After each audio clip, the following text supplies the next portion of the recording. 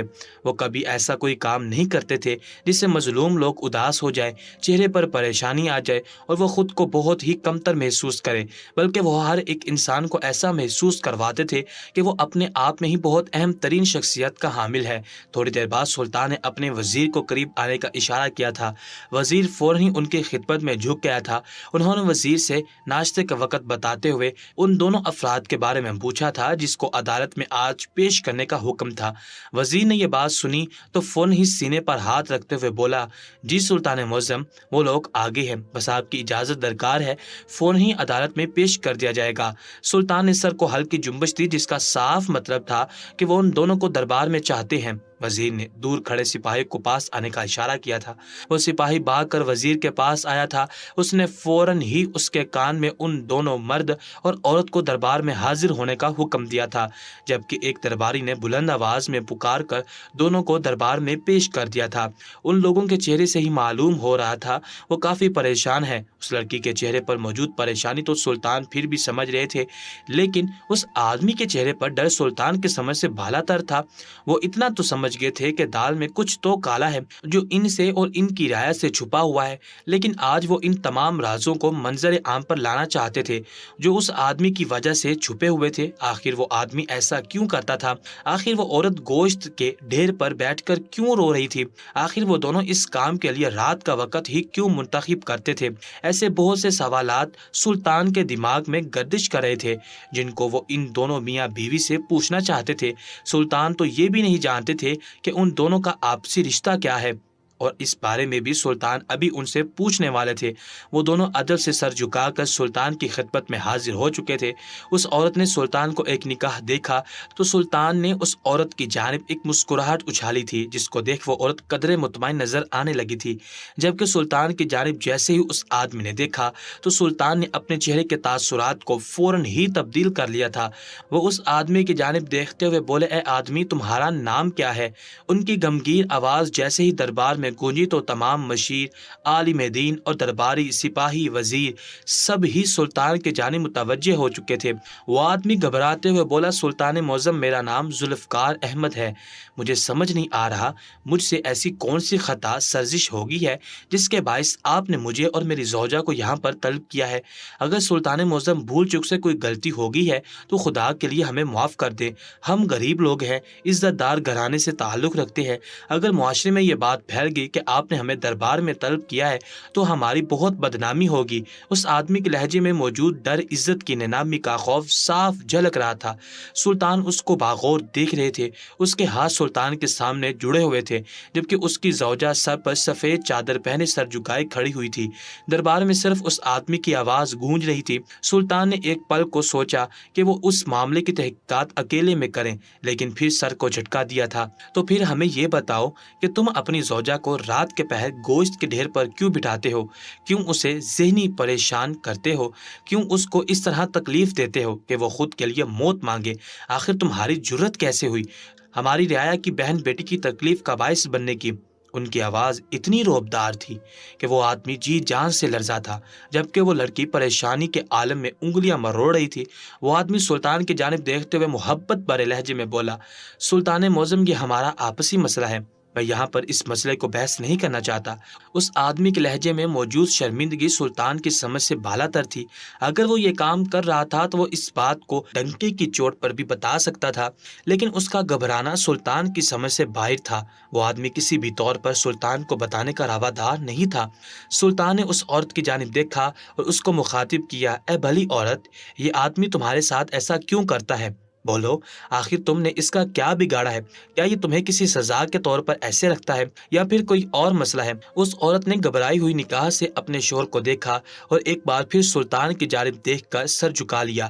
سلطان سمجھ گئے تھے کہ وہ اپنے شوہر سے خوف کھا رہی ہے، اس لیے سلطان اس کو ہلکا کرتے ہوئے بولے، آپ کو پریشان ہونے کی قطعاً ضرورت نہیں ہے۔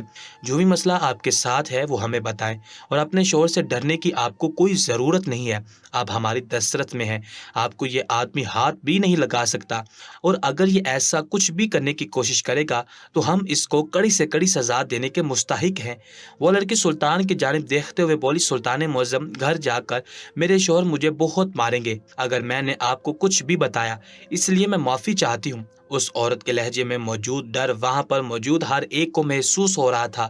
سلطان نے ایک بار پھر اس کو اپنے ہونے کا احساس دلوایا اور اس بات کی ضمانت دی کہ یہ شخص آپ کو گھر جانے کے بعد بھی اف نہیں کرے گا۔